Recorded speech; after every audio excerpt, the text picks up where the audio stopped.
الحمد لله نحمده ونستعينه ونستغفره ونؤمن به ونتوكل عليه ونعوذ بالله من شرور أنفسنا ومن سيئات أعمالنا من يهده الله فلا مضل له ومن يضلله فلا هادي له واشهد ان لا اله الا الله وحده لا شريك له واشهد ان محمدا عبده ورسوله اما بعد فان خير الحديث كتاب الله وخير الهدي هدي محمد صلى الله عليه وسلم وشر الامور محدثاتها وكل محدثة بدعة وكل بدعة ضلالة وكل ضلالة في النار. أعوذ بالله السميع العليم من الشيطان الرجيم. بسم الله الرحمن الرحيم. يا أيها الذين آمنوا اتقوا الله حق تقاته ولا تموتن إلا وأنتم مسلمون. يا أيها الناس اتقوا ربكم الذي خلقكم من نفس واحدة وخلق منها زوجها وبث منهما رجالا كثيرا ونساء واتقوا الله الذي تساءلون به والأرحام إن الله كان عليكم رقيبا. يا أيها الذين آمنوا اتقوا الله وقولوا قولا سديدا يصلح لكم أعمالكم ويغفر لكم ذنوبكم ومن يطع الله ورسوله فقد فاز فوزا عظيما. وقال النبي صلى الله عليه وسلم ذاق طعم الإيمان من رضي بالله ربا وبالإسلام دينا وبمحمد صلى الله عليه وسلم نبيا. تمام قسم کی تعریفات کبریائی اور بڑائی تعریف و توصیف اس اللہ رب العالمین کے لیے لائق و زیبا ہے جس نے ہمیں ادب سے وجود بخشا، جس نے ہمیں ایمان جیسی عظیم دولت سے نوازا. بعد انگین درود و سلام ہوں اللہ کے حبیب جناب حضرت محمد مصطفیٰ صلی اللہ علیہ وسلم پر، جن کو اللہ رب العالمین نے ہم بنی و انسان کی رشد و ہدایت کی خاطر نبی رسول بنا کر مبعوث فرمایا. محترم حاضرین جمعہ، پردہ نشین ماں اور بہنوں، اللہ رب العالمین نے ہم انسانوں کو جو بے شمار نعمتیں عطا فرمائی ہیں، ان نعمتوں میں سب سے عظیم تر نعمت وہ ایمان کی نعمت ہے. سب سے بڑی نعمت ایمان کی نعمت ہے. ایمان کیا ہے اور ایمان کا مزہ کیا ہے، اس بارے میں چند باتیں آپ کے سامنے رکھنے کی کوشش کروں گا. مختصراً ایمان کیا ہے، ایمان کسے کہتے ہیں، ایمان کی کیا تعریف ہے، مختصر بیان کروں گا. الایمان الاقرار باللسان والتصدیق بالجنان والعمل بالجوارح. ایمان کہتے ہیں زبان سے اقرار کرنا، دل سے تصدیق کرنا اور اعضاء و جوارح سے عمل کرنا. کس چیز کا اقرار کرنا، کس چیز کی تصدیق کرنا اور عمل کس پہ کرنا؟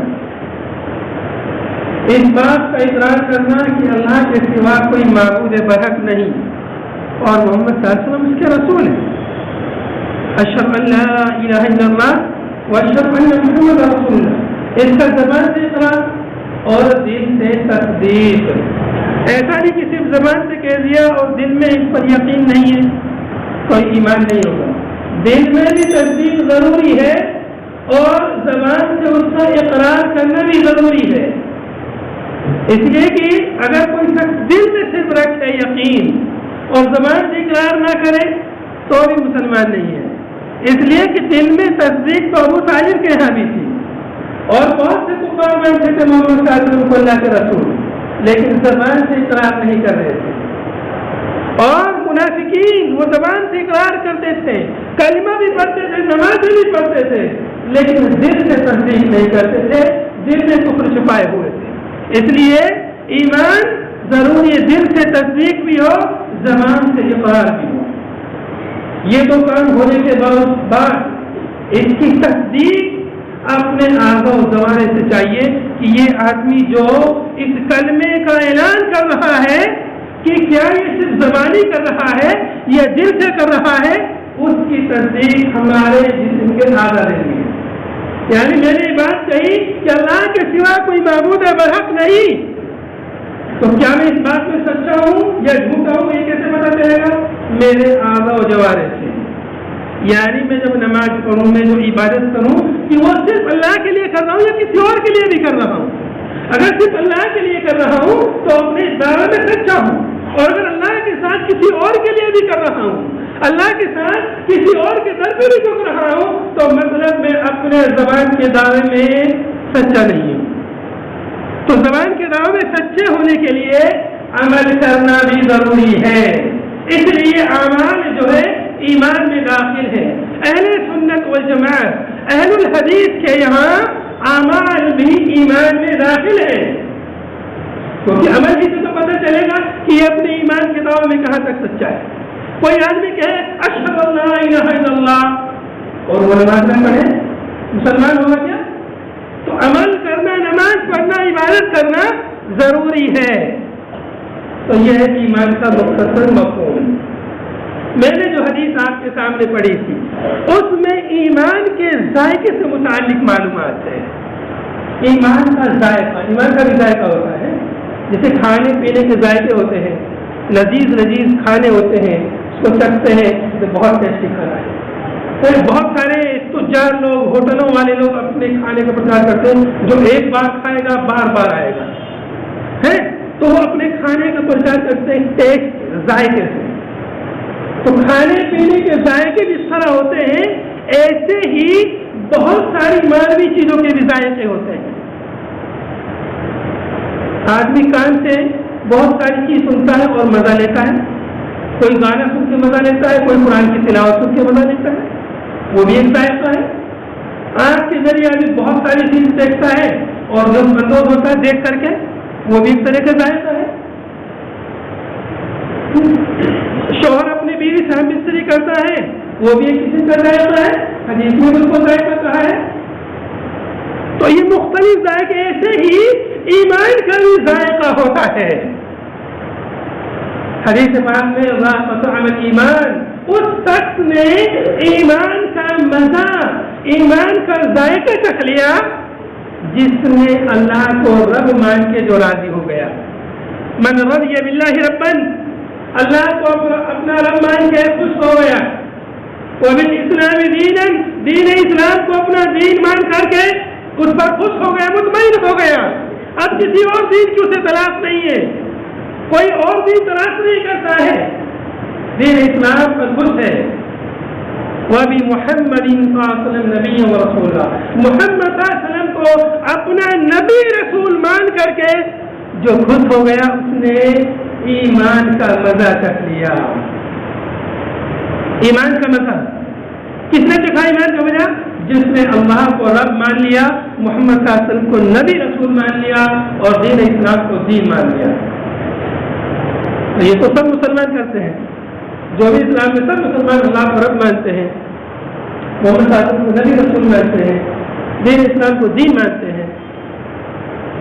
تو یہ دو قسم کا ہوتا ہے، ایک عام اور ایک خاص۔ یہ تو سب مسلمان اتنا مانتے ہیں، لیکن ایک خاص معنی اس کا یہ ہے کہ اللہ کے ساتھ کسی اور کو وہ تسلیم ہی نہیں کرتا. رب عبادت کے لیے اللہ کے علاوہ کسی اور کو مانتا ہی نہیں. عبادت کی جتنی بھی قسمیں ہیں ساری قسموں کو صرف اللہ کے لیے ذبح مانتا ہے اور کسی کے لیے عبادت نہیں کرتا. عبادت کی جتنی بھی قسمیں ہیں, قلبی قسم ہو, جسمانی عبادتیں ہو, ساری عبادتوں کو اللہ کے لیے کرتا ہے. توکل ہو, خوف ہو, رجا ہو, محبت ہو, عبادت کی جتنی بھی قسمیں ہیں سب کو اللہ کے لیے مانتا ہے. ایسے ہی دین اسلام کو اپنے لیے کافی مانتا ہے اور کوئی رستہ اور کوئی طریقہ عمل کرنے کے لیے نہیں ڈھونڈتا. صرف دین اسلام پر وہ راضی ہے, اس پر قناعت کرتا ہے. یہ ہے خاص معنی. ایسے ہی محمد صلی اللہ علیہ وسلم کو اتباع کے لائق مانتا ہے. آپ کے جیسی اتباع کسی اور کی نہیں کرتا. دنیا کا کوئی کتنا بھی اونچا پہنچا ہوا آدمی ہو, اس کو اس لائق نہیں مانتا کہ اس کی ہر بات کو منوان تسلیم کر لیا جائے. جیسے نبی صلی اللہ علیہ وسلم کی ہر بات کو منوان تسلیم کر لیا جاتا ہے, ایسے کسی اور کو نہیں مانتا. اگر ایسا کسی اور کو مانا تو گویا نبی صلی اللہ علیہ وسلم کی رسالت میں دوسرے کو شریک کر رہا ہے. نبی صلی اللہ علیہ وسلم کی اتباع اور پیروی میں دوسرے کو شریک کر رہا ہے. جو شخص نبی صلی اللہ علیہ وسلم کے علاوہ کسی اور کو بھی اس طرح مانے کہ اس کی بھی ہر بات مانی جا سکتی ہے, نہیں, نبی صلی اللہ علیہ وسلم کے علاوہ کسی کی ہر بات نہیں مانی جا سکتی. ایک انسان ہے, انسان سے خطا ہوتی ہے, غلطی ہوتی ہے. نبی رسول معصوم علیہ خطا ہے, انبیاء کے علاوہ کوئی معصوم علیہ خطا نہیں ہے. یہ مفہوم جس نے ایسا مان لیا اس نے ایمان کا مزہ چکھ لیا. اور حدیث بات میں دوسری حدیث میں اللہ کے نبی صلی اللہ علیہ وسلم فرماتے ہیں من رضی باللہ ربا وبالاسلام دینا وبمحمد صلی اللہ علیہ وسلم وجبت له الجنہ. جس نے اللہ کو رب مان لیا, دین اسلام کو دین مان لیا, محمد صلی اللہ علیہ وسلم کو نبی رسول مان لیا, جنت اس کے لیے واجب ہے. میرے بھائیوں دوستو, انسان جب دنیا سے رخصت ہوتا ہے اور دوسری دنیا میں جاتا ہے, برزخ کی دنیا میں جاتا ہے, وہاں سب سے پہلے کیا ہوتا ہے؟ وہاں جو امتحان ہوتا ہے, وہاں جو سوال ہوتے ہیں, یہی 3 سوال ہوتے ہیں. تمہارا رب کون ہے, تمہارا دین کیا ہے, تمہارے نبی کون ہے, یہی 3 سوال وہاں ہوتے ہیں. تو جو دنیا میں اللہ کو رب مان لیا, اس پر راضی ہو گیا, دین اسلام کو دین مان لیا, نبی صلی اللہ علیہ وسلم کو نبی مان لیا, وہ اگلی دنیا میں بھی فرشتوں کے سوالوں کا جواب آسانی سے دے پائے گا. اور صبح شام کی جو دعائیں ہیں ان دعاؤں میں بھی اللہ کے نبی صلی اللہ علیہ وسلم نے یہ دعا سکھلائی ہے, رضیت باللہ ربا وبالاسلام دینا وبمحمد صلی اللہ علیہ وسلم. صبح بھی اور شام کو بھی 3 دفعہ یہ دعا پڑھنی چاہیے. جو آدمی صبح شام 3 دفعہ پڑھے گا, جب دنیا سے رخصت ہوگا اگلی دنیا میں جائے گا, ظاہر سی بات ہے وہاں بھی اس کے لیے امتحان آسان ہو جائے گا, کیونکہ دنیا میں اس نے خوب تیاری کی ہے, تو وہاں بھی امتحان اس کے لیے آسان ہو جائے گا. ایک دوسری حدیث میں اللہ کے نبی صلی اللہ علیہ وسلم نے ایمان کے ذائقے کو بیان کرتے ہوئے فرمایا ثلاث من كن فيه وجد حلاوة الإيمان, ثلاث من كن فيه وجد بهن حلاوة الإيمان. جس آدمی میں 3 صفتیں پائی گئی اس نے ایمان کا ذائقہ چکھ لیا, ایمان کا مزہ اس نے چکھ لیا. پہلی چیز کیا ہے؟ ان يحب الله ورسوله, کہ اللہ اس کے رسول سے ایسی محبت کرے کہ ویسے کسی اور سے محبت نہ کرے. ان يكون الله ورسوله احب الیہ مما سواه, اللہ اس کے رسول اس کے نزدیک سب سے زیادہ محبوب ہے, یہاں تک کہ اس کی جان سے بھی زیادہ, اس کے والدین سے, اس کے عزت و قدر سے بھی زیادہ محبوب اللہ اور اس کے رسول ہو. جس کے اندر یہ خصلت پیدا ہو گئی اس نے ایمان کا مزہ چکھ لیا. دوسری ان يحب المرء لا يحبه الا لله, کسی آدمی سے محبت کرتا ہے تو اللہ کے لیے کرتا ہے. دوسری صفت کیا ہے؟ کسی سے بھی ہم محبت کریں تو کس کے لیے کریں؟ اللہ کے لیے, اللہ کی رضا کے لیے. کوئی نیک آدمی ہے, کوئی اللہ والا ہے, دین کا کام کر رہا ہے, دین پر عمل کرتا ہے, اس سے اس لیے محبت ہے کہ یہ دیندار آدمی ہے, یہ دین پر عمل کرتا ہے, حق بات بولتا ہے, اس لیے اس سے محبت ہے. تو جس نے ایسی محبت کی اللہ رب العالمین اس نے ایمان کو مدد رکھ لیا اور قیامت کے دن اس کے لحاظ کا سایہ بھی ہوگا. تیسری خوبی وہ یہ ہے کہ اللہ رسول سے محبت سب سے زیادہ اور دنیا میں جو اپنے بھائیوں سے جو محبت ہے وہ بھی اللہ اس کے رسول کے لیے ہے، اللہ کے لیے ہے، اللہ کو خوش کرنے کے لیے ہے۔ اور تیسری چیز کیا ہے؟ اس پر ڈٹ جائے، جو بات جو یہ اعتقاد اس نے رکھا ہے اس پر ڈٹ جائے، اس سے پھرے نہیں۔ وَأَن يَكْرَهَ أَن يَعُودَ إِلَى الْكُفْرِ كَمَا يَكْرَهُ أَن يُقْذَفَ فِي النَّارِ، اور کفر کی طرف لوٹنے کو ویسے ہی ناپسند جانے جیسے آگ میں ڈالے جانے کو ناپسند کرتا ہے، جہنم میں ڈالے جانے کو جیسے انسان ناپسند کرتا ہے ویسے ہی کفر کی طرف لوٹنے کو ناپسند کرے۔ اسلام کی طرف آ گیا، اسلام اللہ پر ایمان لے آیا، رسول صلی اللہ علیہ وسلم پر ایمان لے آیا، اللہ اس کے رسول سے محبت کی، اب اس سے واپس نہ پلٹے، اس سے واپس نہ پلٹے، کسی اور کی محبت کو اللہ کے ساتھ شریک نہ کرے۔ دیکھو، ایک ہوتی ہے فطری محبت، ماں باپ سے محبت، بھائی بہنوں سے محبت، اور ایک ہوتی ہے محبت اللہ سے محبت۔ جو اللہ سے محبت ہے وہ انسان کو اللہ کی عبادت تک پہنچا دیتی ہے۔ جو رسول صلی اللہ علیہ وسلم سے محبت ہے وہ رسول صلی اللہ علیہ وسلم کی اتباع اور پیروی کرنے پر مجبور کرتی ہے۔ فرق ہے محبتوں میں، لیکن اگر ہم رسول صلی اللہ علیہ وسلم سے ویسی محبت کریں جیسے اللہ سے کرتے ہیں تو یہ شرک ہو جائے گا۔ رسول صلی اللہ علیہ وسلم سے محبت کی حد کیا ہے کہ ہم ہر بات میں، ہر چیز میں نبی صلی اللہ علیہ وسلم کی اتباع و پیروی کریں۔ یہ نہیں کہ ہم نبی صلی اللہ علیہ وسلم کی محبت میں نبی صلی اللہ علیہ وسلم کی عبادت کرنے لگے، نہیں، عبادت صرف اللہ کی ہے۔ اللہ کی محبت اس قدر ہے کہ اللہ کی محبت کی جاتی ہے۔ بس علیہ السلام کے اللہ نبی ہمارا دل چاہتا ہے ہم آپ کے لیے سجدہ کریں، اتنی محبت نہیں، سجدہ صرف اللہ کے لیے جائز اور کسی کے لیے نہیں۔ تو اس لیے محبت کی بھی حدود ہے۔ ہم والدین سے، عیسیٰ قارب سے، اپنے علماء سے، اولیاء سے محبت کرتے ہیں، اس کی بھی حد ہے۔ یہ محبت اس قدر تجاوز نہ کر جائے کہ ہم اپنے علماء کو، اپنے اولیاء کو نبی صلی اللہ علیہ وسلم کے برابر نہ کھڑے کریں، ان کی بھی ہر بات کو ویسے بھی تسلیم کر لیں جیسے نبی صلی اللہ علیہ وسلم کی بات کو تسلیم کرتے ہیں۔ یہ محبت ہے۔ تو اس لیے جس کے اندر یہ تین خوبیاں پائی گئی اس نے بھی ایمان کا مزہ چکھ لیا، اللہ کو، اللہ اور کے رسول کو سب سے زیادہ محبوب جانے۔ ایک دفعہ نبی صلی اللہ علیہ وسلم، میں آپ سے بہت محبت کرتا ہوں، اتنی محبت کرتا ہوں، اتنی محبت کرتا ہوں، آپ کے سوا کسی اور سے اتنی محبت نہیں کرتا، بس اپنے نفس کے علاوہ۔ میں نہیں، مسلمان نہیں ہو سکتے یہاں تک کہ تمہارے نزدیک میں تمہارے نفس سے بھی زیادہ محبوب نہ ہو جاؤں۔ اب آپ میرے نزدیک میرے نفس سے بھی زیادہ محبوب ہے۔ آپ نے فرمایا اب تم مومن ہو گئے، مسلمان ہو گئے۔ تو میرے بھائی اور دوستو، ایمان کا جو مزہ ہے جب وہ کسی دل میں سرائے کر جاتا ہے، کسی دل میں بیٹھ جاتا ہے، پھر نکلتا نہیں ہے۔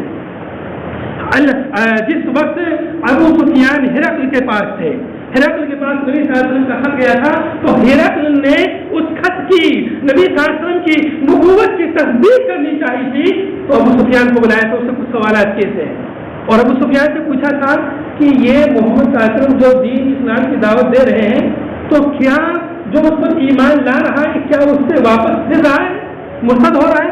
ابو سفیان نے کہا کوئی مرتد نہیں ہو رہا ہے۔ تو ہرقل نے کہا تھا کہ ذاک الایمان کذالک الایمان، اسی طرح ایمان ہوتا ہے جس دل کو سرایت ہو جاتا ہے واپس نہیں نکلتا ہے۔ ہرقل بہت ہی عظیم بادشاہ تھا، بڑا پڑھا لکھا سمجھدار تھا، اس نے جو ہے نبی صلی اللہ علیہ وسلم کے خط کی تصدیق کرنی چاہیے تھی۔ تو پہلے کتابوں میں اس نے پڑھا تھا ایمان کیسا ہوتا ہے، تو اس نے کہا کہ اسی طرح ایمان ہوتا ہے جس دل میں سرایت ہو جاتا ہے نکلتا نہیں ہے۔ دیکھیے جب اللہ کے نبی صلی اللہ علیہ وسلم پر مکے میں لوگ ایمان لائے تھے، غریب لوگ ایمان لائے، لیکن بڑی بڑی طاقتیں ان کے دلوں سے ایمان کو نہیں نکال سکی۔ حضرت بلال، غلام، عمار بن یاسر، سمیہ، کمزور مسلمان، ان کو کفار نے کتنا ستایا تھا ایمان کی وجہ سے، لیکن کوئی ان کی ظلم و زیادتی ان کے دلوں سے ایمان کو نکال سکی نہیں نکال سکی۔ حضرت بلال رضی اللہ عنہ سے پوچھا گیا، اے بلال تم مصیبتوں کو تم نے کیسے صبر کیا تھا؟ وہ جو مصیبتیں کفار مکہ نے پہنچائی تھی ان پر صبر کیسے کیا تھا؟ تو انہوں نے کہا کہ میں نے ایمان کے مزے کو، ایمان کا جو مزہ ہے اس عذاب کا مقابلہ میں نے ایمان کے مزے سے کیا تھا۔ ایمان کا جو مزہ ہے اس مزے سے میں نے کفار کی مصیبتوں کا مقابلہ کیا تھا، یہاں تک کہ میرا ایمان کا مزہ ان کی مصیبتوں پر، ان کے عذاب پر غالب آ گیا۔ یہ ہوتا ہے ایمان کا مزہ. تو جو ایمان کا مزہ ہے علامہ ابن تیمیہ رحمۃ اللہ علیہ فرماتے ہیں کہ دنیا میری ایک جنت ہے، جو دنیا کی جنت میں داخل نہیں ہوا وہ آخرت کی جنت میں بھی داخل نہیں ہوگا. فرمایا کہ دنیا کی جنت یہ ہے ایمان کا مزہ. جس نے ایمان کا مزہ چکھ لیا وہ دنیا کی جنت میں داخل ہو گیا. اس کا دل مطمئن ہو جاتا ہے. بڑی بڑی مصیبتیں اور پریشانیاں آ جاتی ہیں، پھر بھی اس کے دل میں اضطراب نہیں رہتا، کوئی قلق نہیں رہتا. وہ مطمئن رہتا ہے کہ ان مصیبتوں اور پریشانیوں کو میں اللہ کے لیے جھیل رہا ہوں، اللہ کے لیے برداشت کر رہا ہوں. وہ صبر و تحمل سے کام لیتا ہے، اس کے دل میں کوئی پریشانی نہیں رہتی، وہ مطمئن رہتا ہے. تو ایمان میرے بھائی اور دوستوں یہ اللہ رب العالمین کی سب سے عظیم دولت ہے. اس سے دل کو اطمینان دیتا ہے، سکون دیتا ہے. مصیبت آئے، پریشانی آئے، ہم و غم آئے، ہر چیز کا وہ مقابلہ کرتا ہے اور اللہ کی تقدیر پر وہ خوش رہتا ہے. جو بھی مصیبت اور پریشانی آتی ہے کہتا ہے میرے رب کا میرے حق میں فیصلہ ہے، میں رب کے فیصلے پر راضی ہوں، اس نے میرے حق میں یہی فیصلہ لکھا ہے، مجھے اس پر کوئی اعتراض نہیں ہے. غم آئے، پریشانی آئے، یہ کہہ کے اپنے دل کو تسلی دیتا ہے اور اللہ کو رب مان کر وہ مطمئن ہو جاتا ہے. یہ ایمان کی مزہ ہے. اس مزے کو ڈھونڈنے کی ضرورت ہے، اس مزے کو حاصل کرنے کی ضرورت ہے. دنیا کے سارے مزے ایمان کے مزے کے سامنے ہے بالکل بھی ناکارہ ہے. اس لیے میرے بھائی اور دوستوں اگر ہمارے اندر یہ ایمان کا مزہ نہیں ہے تو اس مزے کو ڈھونڈیے، تلاش کیجیے. یہ جو میں نے حدیث بیان کی اس حدیث کی روشنی میں ایمان کے مزے کو حاصل کرنے کی کوشش کیجیے. وآخر دعوانا ان الحمد للہ رب العالمین.